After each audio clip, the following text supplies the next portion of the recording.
Howdy, and welcome to the Aggie Teach Momentum podcast, brought to you by the Aggie Teach Arts and Sciences program at Texas A&M University.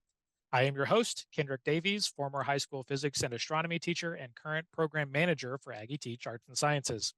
This podcast is meant to provide a little more insight and information to those seeking a secondary content teacher certification in Texas. We aim to provide episodes that help pre-service educators on the path to certification, as well as leverage the experience of myself and other guest speakers to support teachers in their first few years in the classroom. And today's topic is a great one. I think we're going to have a really awesome conversation. It is about a really kind of serious topic in education, that is teacher burnout. And in my studio today, I've got a couple of people from the Charles Butt Foundation. I have Kurt Lockhart, who's the Senior Program Director of Data Insights. Welcome, Kurt. Thanks for having me. And then I also have Chris Lowak, Director of Raising Blended Learners, also from the Charles Butt Foundation. Thanks for joining us. Good afternoon. All right. So I know the Charles Butt Foundation is a really big player in Texas education. So my first question, though, is who are you, and kind of tell us what is the Charles Butt Foundation? So whoever wants to take it away. Thank you. Well, the Charles Butt Foundation is an educational nonprofit. We are focused on supporting teachers and leaders, as we believe, and research bears us out, that teachers have the largest impact on student success in the classroom. And we believe as an organization that public education is how we achieve an equitable, prosperous future for all Texans. It's a really great mission. Yeah. So I think that really fits with kind of our land grant mission here at A&M to serve the state of Texas through, and of course, through our program, through education and creating great teachers. All right, Kurt, what about you? No, I'll just add to that. I come to this work with a background in data analytics, visualization, presentation, but I grew up in a great public school in Waco, Texas, and that's kind of what inspired me to get involved with an organization that prioritizes teachers as the experts in what's going on in the classrooms. Well, great. So I know both of you are going to have a great and unique kind of perspective on our topic here today of teacher burnout. I know the Charles Butt Foundation does kind of a report every year talking about teacher retention. I know we're going to delve kind of into some of those statistics. So let's just kind of get into it. So what are the stats on teacher retention in Texas, according to the most kind of recent data that we've been able to gather around the state? Definitely. One of the questions we've asked every year, so this fall is going to be our 6th annual poll of Texas teachers. So we really try to capture their voices. And to that point, one of the questions we ask every year is, have you seriously considered leaving your position as a public school teacher? And that number has increased to over 70% for the last several years. So that's, a poll of all teachers. We're asking, are you considering leaving? Very high numbers there. Yeah. So where do you think that's kind of coming from? And I know we'll delve into some of the things, but is there anything that's happening now that wasn't happening a few years ago that has, spiked these numbers? Or, is it just kind of the general state of education? Yeah, I think there definitely has been an increase these past few years. The Texas Education Agency keeps data on attrition. Those numbers have gone up. So we've seen teachers thinking about it and following through since the pandemic. Teachers cite several different reasons. Burnout as the topic of our conversation today, low teacher pay, and often lack of support from parents, administrators, those in the community. I can certainly tell you from my own experience, right? I mean, I spent 13 years in the classroom, and I did suffer a little bit of burnout right towards the end of my career. So it's certainly a thing that we should talk about. And later we'll talk maybe about some solutions or ways to kind of get around it. We do kind of want to talk about our program a little bit. And I think that's where this next question is going to kind of help gear us a little bit. And that is, there's obviously multiple pathways to certification. We have the traditional pathway, kind of like an Aggie Teach program through a university, alternative certification pathways. So do all certification pathways show the same sort of resilience when it comes to teacher burnout? There are differences there. So folks who come from traditional certification programs do tend to remain in the profession for longer than those from other pathways. One of the questions we ask in our teacher poll is about what elements of your teacher preparation best prepared you for the classroom.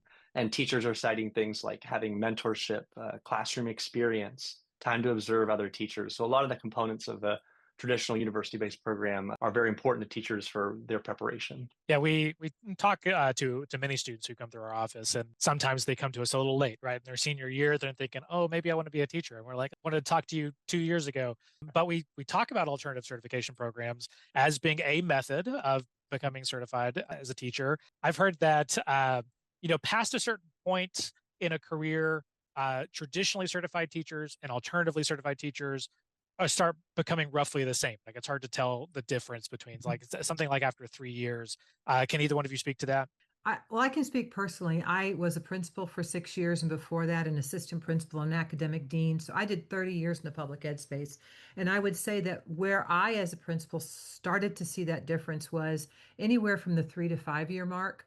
And when you look at it, barring some of the things that I hope we're going to talk about a little later of ongoing induction support, you get that on the job training. So a lot of times what we call career changers who have been in the private industry and decided they wanted to teach, or they're coming to it quote unquote later in life, they bring with them a lot of pragmatic experience where they're able to provide those real life examples, because as a former teacher you always got, why do I need to know blank? Yeah. Those teachers are able to really bring in some thoughtful considerations where, well, let me show you as an engineer where I use this. And so they've learned those classroom management, those instructional strategies along the way of those first 3 to 5 years that help with that. And I think that's where you see it. And plus, you see lacking induction support. You find that there is a sort of arc of learning and then almost a stagnation. If you keep on doing the same thing, that learning curve of here's the theory and the pragmatic on the job experience I'm getting in my classroom, it all starts to level out about year 5. So that's when you really need to be thoughtful about what am I doing as an adult learner to increase my skill set and to keep me active and engaged. And I think that you're right. There is that pathway of leveling out. I would say, and my friend Kurt will be able to attest to even stronger data points than I have off the top of my head. What we're finding is, though, that the alt cert, once they get to that stage, it does, but getting to that stage, their transition out of the field is at a much more rapid pace than the traditionally certified teachers. Sure. I'll just add, I think another group here is there's a increase in uncertified teachers in the classroom as well. So that's something our most recent teacher poll is digging into as well. How are different folks being prepared in these different pathways? What does a high quality teacher preparation pathway look like for all these different ways people come to the classroom? Yeah, I know that we've been dealing with the District of Innovation, right, for a Mhm. number of years now, and that's given that pathway of an uncertified teacher into the classroom. The recent changes in the Texas legislature, right? Am I understanding that that's sort of on its way out? The ability to have an uncertified teacher in the classroom? That's what it looks like to me as I followed the legislation. It's that under TEA Commissioner Morath, they really want to support individuals in the classroom who bring with them that pedagogy and that knowledge of the industry that they're in. I will say that some of the things that I'm hearing anecdotally, and our friends on the policy side, raise your hand, could speak to this better. But what I'm hearing is that there's also some really good pathways and some uncertified teachers in, for instance, the career and technology field. I Mm, mean, think about the welding instructor or the floral design who have this really deep background in it, but they're not necessarily certified. right. And they're in the journey to become certified, but haven't yet. So there's some ripples there, especially for our secondary campuses with when we don't differentiate based on what those people bring to us and the niche they fit in a campus. So Yeah, I understood the District of Innovations as being basically that pathway Mhm. of having the CTE, the career tech teachers who had the experience, the ability to get in and kind of make a difference that way, and then it has kind of blossomed out a little bit more to Mhm. broadly in the secondary level. I had a great conversation with the superintendent for Galveston ISD, and we talked a little bit about what was going on with that as well. So back to the alternative certification sort of topic. I can tell you from my experience, I had plenty of friends who were alternatively certified who were phenomenal educators, Mhm. right? So, I mean, I certainly want to make sure that we kind of wrap up this conversation with saying that I understand getting to that 3 or 5 year mark is it may be a little bit harder for alternatively certified teachers, but once they get there, they can still be Mhm. phenomenal teachers Oh, out there.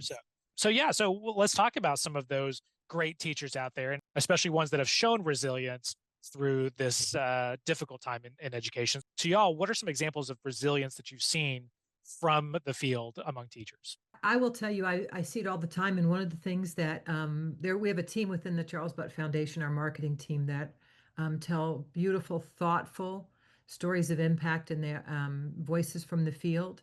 And so we have had the pleasure of seeing some of those stories. They're currently working with a gentleman, the Houston area, who is special education teacher. And they're doing a story there where not only is he teaching at that campus, but his older brother is. And he works in the ALE classroom, the most severe and profound neurodiverse needs on the campus. And the things that he does in that classroom. There's another story that I just took part in 3 weeks ago. New teacher, she just completed her third year, is a tech teach graduate, and just already is being tapped into as a district leader. She has done presentations district wide on Wow. how do you build classroom environments. So you see these things where these younger teachers are coming in and they are getting the supports they need, and they have this passion and dedication to making a positive impact. And then what they talk a lot about is, and they've come to this realization of, you have this really large sphere of concern and a much more smaller sphere of influence and sphere of control. And so where I'm seeing the resilience most often is where they say, yes, I am concerned about this larger space, and I am worried about the future of education, things that are going on in my profession 5 or 10 years down the road, potentially. Mhm. However, in the meantime, I can control my classroom, and I can control the high quality instruction that my students get, along with building deep, authentic relationships. And that's where they zero in and decide to expend their greatest energy. And it's having the benefit of, I may not have been able to impact larger world, but as a teacher, I am impacting the future every day by the choices I make within my classroom and within my campus. And that, to me, 30 plus years in this business, continues to inspire and motivate me to continue the work. Yeah, that's great. I mean, of course, the research shows that the most effective thing in the classroom is the teacher, right? I mean, Absolutely. that is going to Right. be the single most thing that you can point to and say who's going to get your students where they need to be. That's going to be the teacher. While you're talking about really focusing in on what you can control, I'm kind of reflecting on my journey. Like, normally a first year teacher or an early career teacher is worried about those four walls, right? I mean, they're Mhm. worried about everything that's going on in the four walls.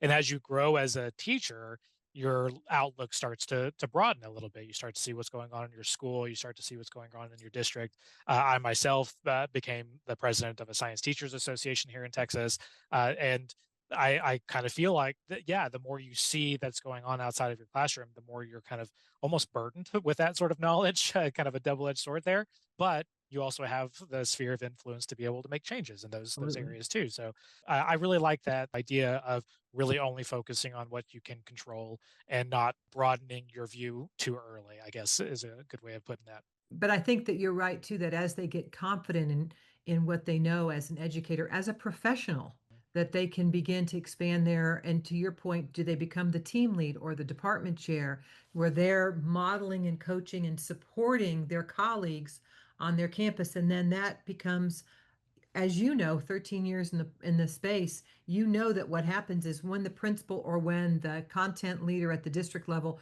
realizes your investment in and passion about, they'll tap into you for, hey, we have these summer professional learning opportunities. And that's where you also re-energize yourself as an educator, because you realize that that sphere of influence, that sphere of control is expanding as your skill sets expands. So I think Yeah. that's a perfect example.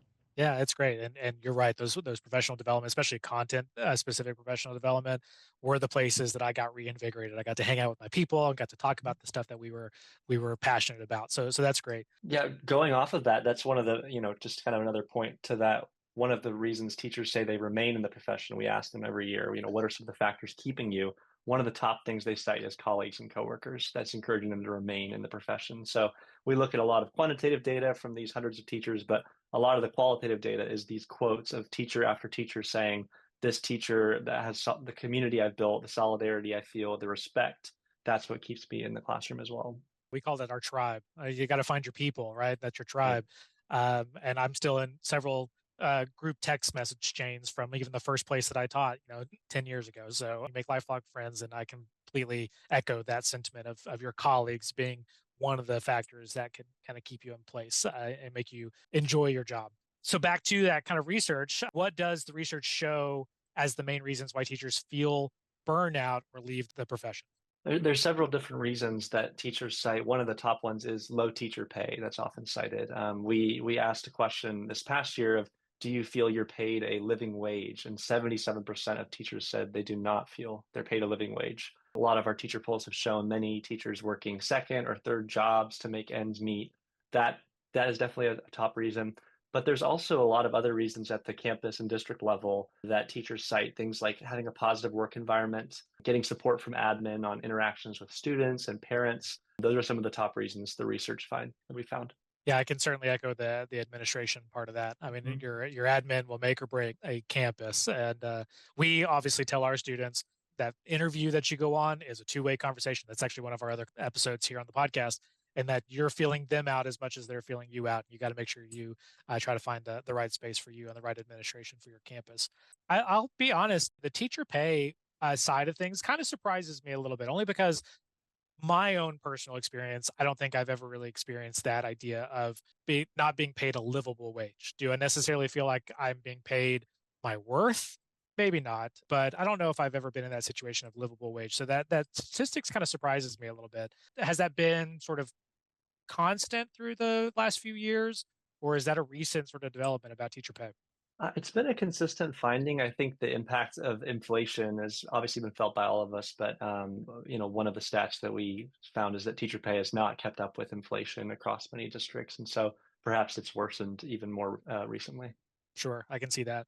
And full disclosure, I actually did have a second job, and only because I wanted it. I taught at a community college that was local, but I almost felt like that was also kind of professional growth for me. So like it wasn't something I had to do, but it was something I did to be a bigger part of our profession. So next question here. What are some steps that teachers can take to manage the feelings and prevent burnout? So we've kind of talked about the reasons why teachers feel this way. Let's talk about ways that teachers can make sure that they don't fall into the hole too deeply. I think, Kendrick, you've brought up several of those items, and we have in our conversation. First and foremost, to echo what Kurt said earlier, find that community, and you echoed the same thing. Find those community of like-minded individuals. I used to call it, and at first I did it sort of tongue in cheek, and then I realized it wasn't.